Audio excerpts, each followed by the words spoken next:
making space for the other. Today I want to start with a little bit of good news. You might have seen this article floating around on the web this week. Why the last 10 years of American life have been uniquely stupid. I think the subtitle, it's not just a phase. It highlights the structural changes that have happened in our society that are driving the chaos that we are all experiencing. So try and find the article. Atlantic Monthly will give you 5 free articles a month, I think, so you can take a look at it. And the upshot of the article isn't particularly surprising. The way that we get our collective information has changed, and those changes are fragmenting us. Mostly it comes down to media business models, where the more outrage that is generated, the more demonizing, the more ads are sold. So consequently, this is a problem. And it's not a problem that's going to be going away anytime soon until these business models are changed. So how shall we live while things are the way they are? Well, in the article, there was a bit of good news. Those toxic business models have given us a way distorted view of each other. It turns out only a very small minority of us, people in our country, have exceedingly extreme views, left or right. It's 6% for one, I think it's 8% for the other. The problem is those small percentages get the airtime. They get the positioning in our news feeds, which has given us a very skewed view of what actually is.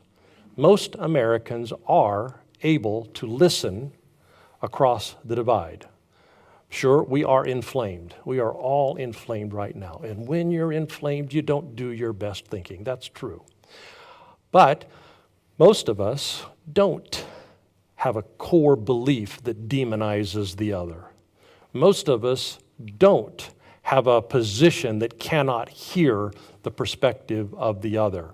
Now, again, when we're inflamed, but if we can tone down the inflammation, most of us are disposed to be able to hear and to work with the other, to hear the common sense that exists in the other's perspective. Now, I think that's good news.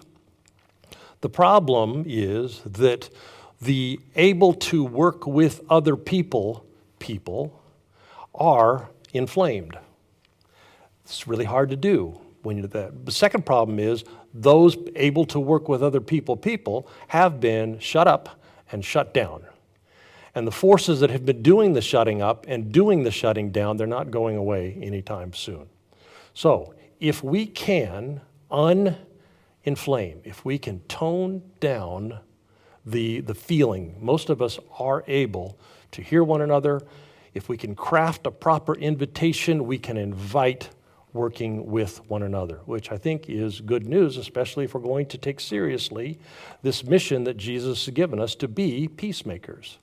It's not as impossible as it appears. I know when I've said the third, I've made other remarks, people said, where are the people we could work with? I just can't imagine. Well, that failure of imagination is what happens when we get this skewed, distorted view fed to us day after day after day after day. So if we can see a bigger picture and if we can uninflame, we can work together, we can listen together, we can respect each other, we can learn from one another. But we can't do it, we've seen so far in this lesson, if we give scorn pride of place. If we allow scorn into our thoughts, if we allow scorn into our words, this is not going to happen. If you missed the last couple lessons, you can have a listen online. Last week was scorn makes us stupid. Scorn reduces our perspective. Scorn causes us to have a reductionist view. We cannot see the bigger picture, the full picture. So today's lesson is going to be a little bit of context and 2 stories.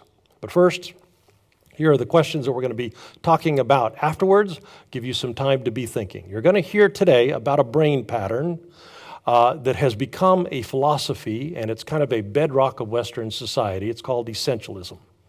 And as you hear about this philosophy / brain pattern, I'd like you to be looking for instances of it in your own mind, looking for instances of essentialism in your own thinking.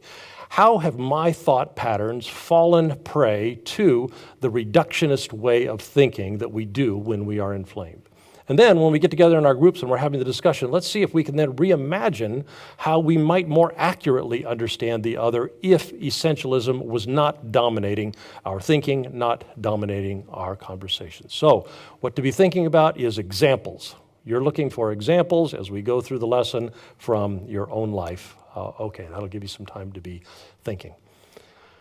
So how to reduce our own reductionist thinking. We've seen, just mentioned a moment ago, scorn makes us stupid. We've seen when we have a reduced understanding, when we have simplified what is actually complex, we are blinded to more than what's going on. Anything, we've got a story that we tell, we've got a thing that we've latched onto, we've got a singularity to our focus, and the rest of the stuff gets eclipsed. We don't see it, we don't interact with it, we don't engage with it, we don't factor it in when we go about making our decisions, trying to solve our problems. There's a reason we do that. We do that because our brains are always trying to make it simple, make it simple, make it simple. The world is complex. And as magnificent as our brains are, they have limited capacity. So in order to cope in a complex world with limited capacity brains, our first instinct is always to streamline new stuff, different stuff, into categories that we already understand. Just what our brains do. So, see a tiger in the jungle for the first time. Never seen a tiger before. Here's what our brains do not do. They do not consider the newness of that experience. They do not compare and contrast this furry creature with other furry creatures. That is not what our brains do. Our brains very rapidly streamline tiger down to the essentials. 4 legs, run fast, sharp teeth, looks hungry. And then before we even finish thinking that thought, we are running or we are climbing a tree, we are doing something. That's how our brains function because the brains that did that survived. The brains that didn't do that became dinner for a tiger. So you and I are the children and the great-great-great-grandchildren of the people who survived. Consequently, we carry in our heads a very robust version of that streamline and categorize trait. It's in our brains, which applies to tigers, it does, but it doesn't just apply to tigers. It also applies to people. Our brains will do it with people just like with tigers. Stranger with an axe, better run. But here's the thing, streamlining and simplifying and categorizing human beings is notoriously unreliable. Human beings just are complex. Now, our brains do it anyway. That person fits into the hipster category, and hipsters are like this. That person fits into the evangelical category, and evangelicals are just like that. That person is white or black or brown or wealthy or poor, and boom, we have streamlined, we have categorized, we have defined. Evangelicals are just like this. White people are just like that. Which is great for simplifying the world that we live in. It's great for being able to make decisions faster. It's great for being able to take the limited brain resources we have and spread them around in a way that we need so we can maximize our capacity. But it's also a great way to get a whole lot of stuff really, really wrong. So that brain trait kind of got enshrined in Western society with Plato. Take the human tendency to streamline, and he came up with a philosophy that eventually kind of percolated through the generations and became known as essentialism. There is an essence to all things, essentialism says. Plato called that essence the form. This stripping down thing that our heads does, okay, let's assume that it's right. We do that. We assume that our stripped down category is correct. And then we say, let's assume that there is an essence to a thing. Now, what Plato did was idealize that essence. He said, let's make it the purest form of the thing, let's call it the form. We Westerners have been deeply influenced by Plato, and we do have these brains, and we just do essentialism. We get up, we brush our teeth, and then we do essentialism. It's how we live. So off we go to do what our brains do, never considering that in some contexts, this might be exceedingly unhelpful.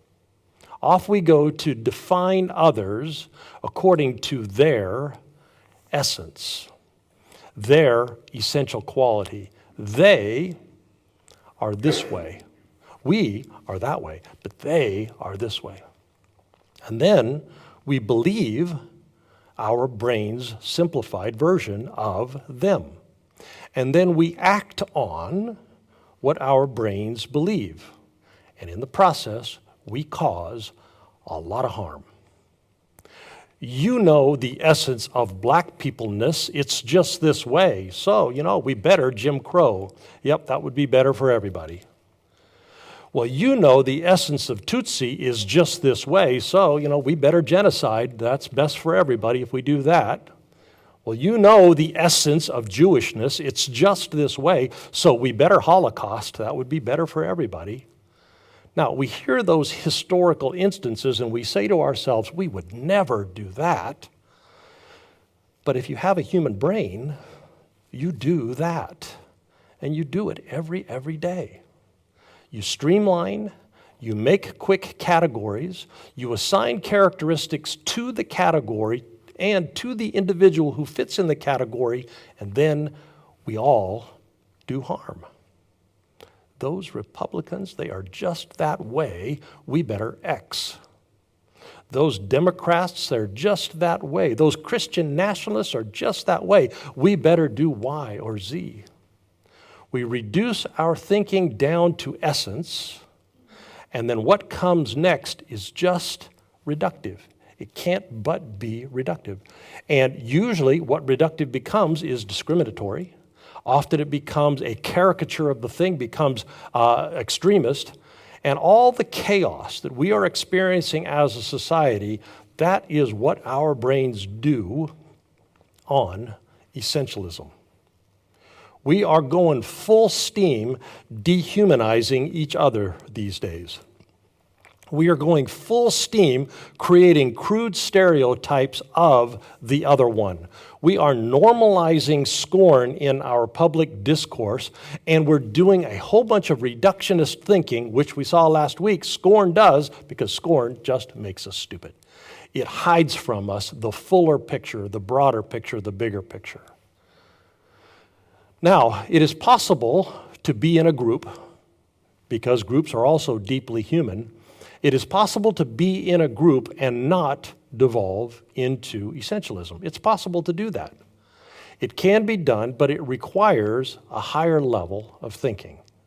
So, we walk the spiritual journey, because that's one of the ways we get a higher level of thinking. So, we undertake the spiritual practices because they help us rise above our more base natural selection instincts.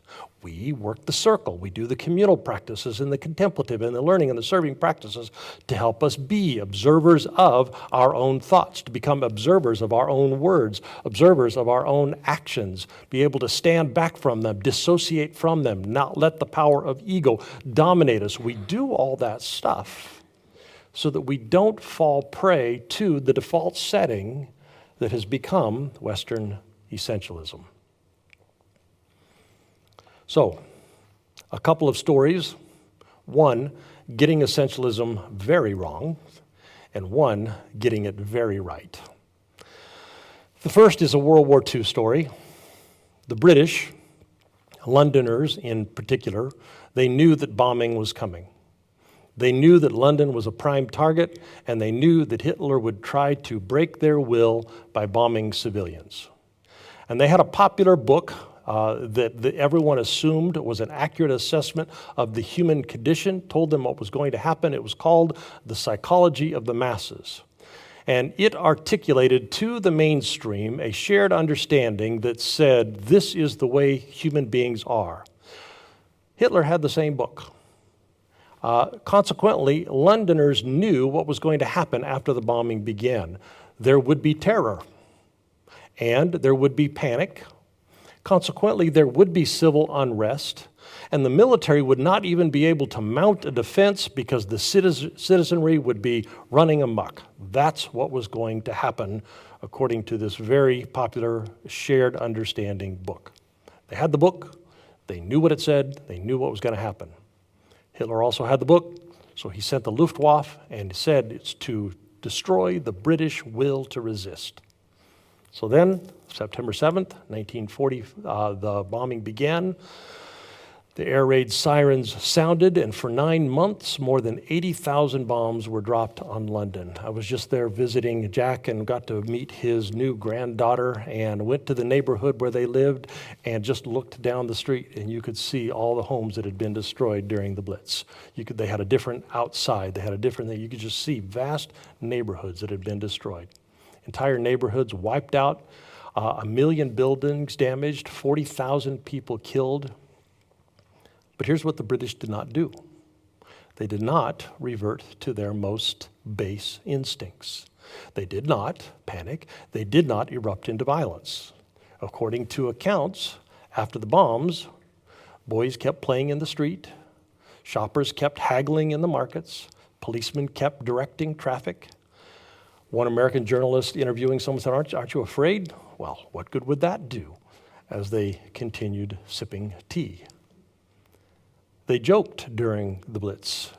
A sign on one shop, after a wall had been blown out, said, "We are open, more open than usual." A pub proprietor put out a sign that says, "Our windows are gone, but our spirits are excellent. Come on in and taste our spirits." And when the city did not descend into all that fear and all of that chaos, the story that Londoners told themselves, here's what Hitler did not take into account.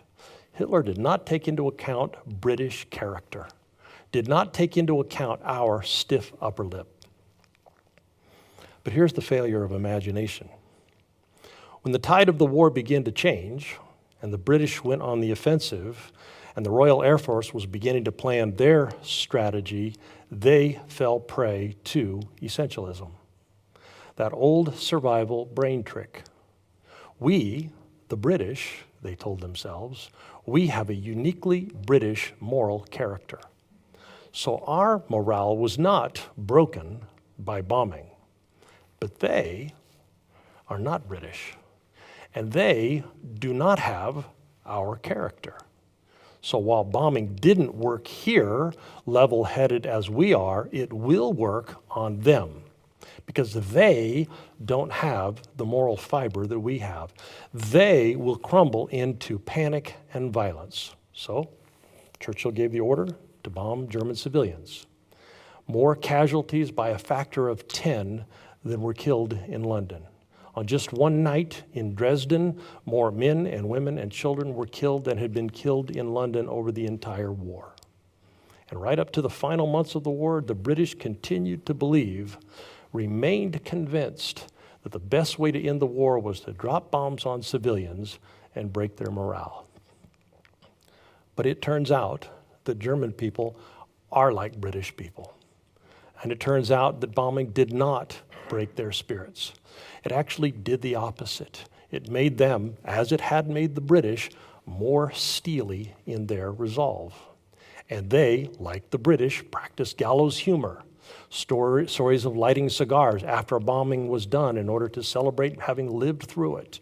No hysteria. Neighbors helping neighbors. Same kind of joking. A grocer puts out a sign that says, "Disaster butter, sold here." An American economist called it the greatest miscalculation of the war. All those deaths, all those moms and dads and grandmas and grandpas and all those kids and all those grandkids killed because we could not rise above the instinct of essentialism, killed by a failure of imagination. They couldn't imagine that they are like us. Now, today, we are not carpet bombing one another, but we are suffering the same failure of imagination. Those damn Republicans, they're not like us. They're immoral. Those damn Democrats, they have no character. They are immoral. And when we suffer this failure of imagination, driven by this brain trick, by this philosophy of essentialism, we do damage. We leave things undone that could be done because we can't even see that they're going on because our focus is so zeroed in. We do not solve problems that we actually could solve because we can't work together because we have fragmented, because all we see is what's in this tunnel vision. And our kids' schools suffer, and our poor suffer, and eventually our wealthy suffer. Essentialism, so helpful when we're encountering tigers, will kill us living in an interconnected society like ours. Second story is better. Carol posted it on our app right after Roe v. Wade. I grew up, she said, in a church context that focused very heavily on abortion.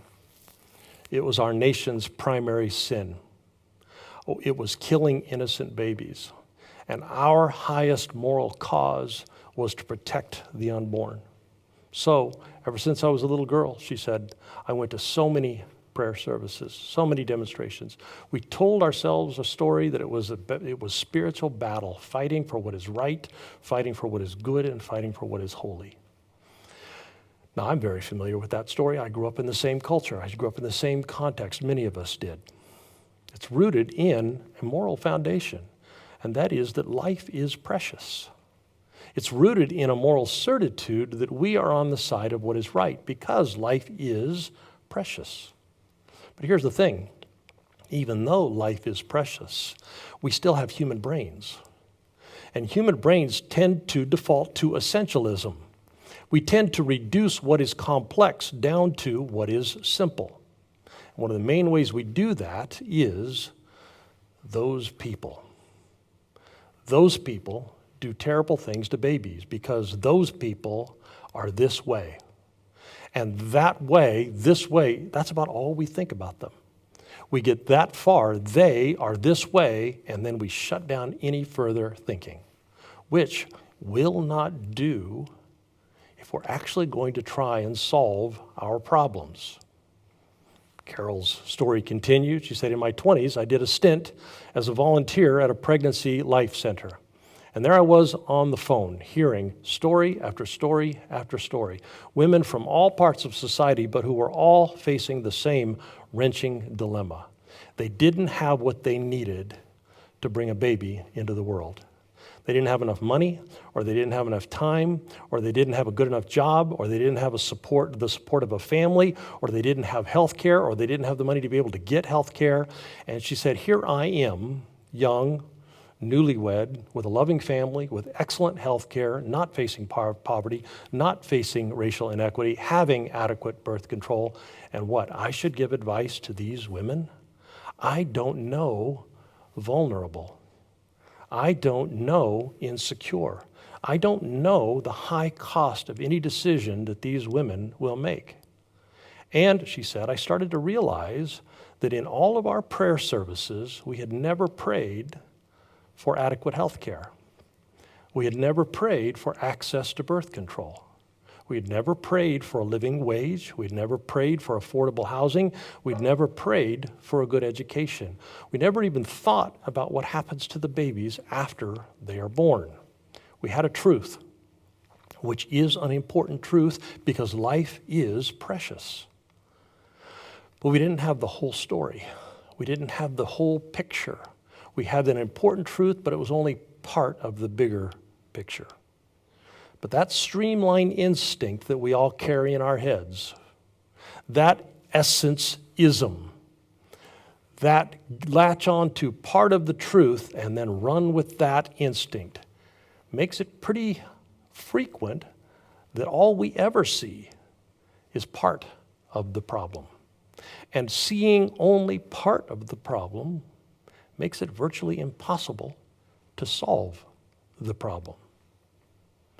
Last week, I introduced the contact hypothesis, a whole body of social psychological research that if you want to make peace, if you want to create space for the other, you start with contact. You be in the same space with the other. You hear the stories of the other. You work on projects with the other. You're part of the PTA together. You shop together. And this body of research over 70 years bears it out. The contact hypothesis works. If we want to reduce intergroup hostility, be in contact. If you want to see the bigger picture so that you can solve the bigger problem, be in contact. Which is unfortunate, I said last week, because we are increasingly, as a society, we are not in contact with the other. We have siloed ourselves considerably, which makes this difficult if we take Jesus seriously. If we take this mission given to us to be peacemakers, it's going to be difficult because we will have to go out of our way to be in contact. But that is where we start. That is the first step. If you want to be part of the solution for what's ailing our country today, contact is what you're going to be working on. Be in contact. Again, it's hard, but that's not impossible. That's doable. It's actually here now, small, doable. That's something we can do to be part of making a difference in our worlds. Now, the first story that I told was a grand failure of imagination because what did not happen? Contact. The second story was an awakening of imagination because what did happen? Contact. If we're going to be part of the solution to what ails us, what is breaking up our families and breaking up our friendships and breaking up our neighborhoods, what we will be doing, we will be creating contact. And it will be uncomfortable. And it will be difficult. And we will have to go out of our way to make it happen. And it will crash and burn because people are inflamed. And when it fails, if we get up and brush ourselves off, and if we learn from our mistakes and we try and gain further skills and further capacity in being able to do this better, and then we try again, and then we try again, and then we try again, and we keep trying, we can change our worlds. Fail to do that, on the other hand, we'll still be here 10 years from now. So, indwelling divine, makers of peace, may we be. Amen. So if you would, please prepare your offerings. We all give online now. The donate button is at the top of the website. Lots of options, lots of ways to give. It's about as easy as it can be. So if you're here in Raleigh or if you're far away, we invite you to take an ownership stake in the community. Remember, as we say all the time, there is good return on investment when we invest in community. Because here's what happens. We give our time and our energy and our love and our dollars, and the community takes those resources, amplifies them, and gives them back to us in the form of an environment in which we thrive, transform, in which we grow. So, again, on the website, it's about as easy as it can be. That's where we give now. Now, in a minute, we're going to dismiss those of you on the live stream. We're going to do What Are You Thinking here in the room, and we invite you to do it there on Zoom. The link is on the front page of our website, and if you've hung around this long, we're going to trust you with the password. Get ready, here it is, 1417. The password is 1417. Don't be a troll, or we'll turn you off, 1417. It's a great way to connect. It's a great way to think more deeply about the lesson, to think more deeply about your life. It's a great way to build a network of people on a shared journey with you. So I hope you'll join in, and let's go ahead and dismiss the folks online. If you would, please put your hand on your heart, and let's remember as they go that we are, every one of us, carriers of the indwelling divine. Love is in us, joy, peace, patience, kindness, what's called the fruit of the indwelling spirit. It is in us. And so, let's look for opportunities to share what's in us. If you would, extend your other hand to our city. Let's look for an opportunity to share what's in us with the people that we live and work and go to school with, looking for opportunities to repair and heal our worlds. Amen. Bless you. You all are dismissed. You are not.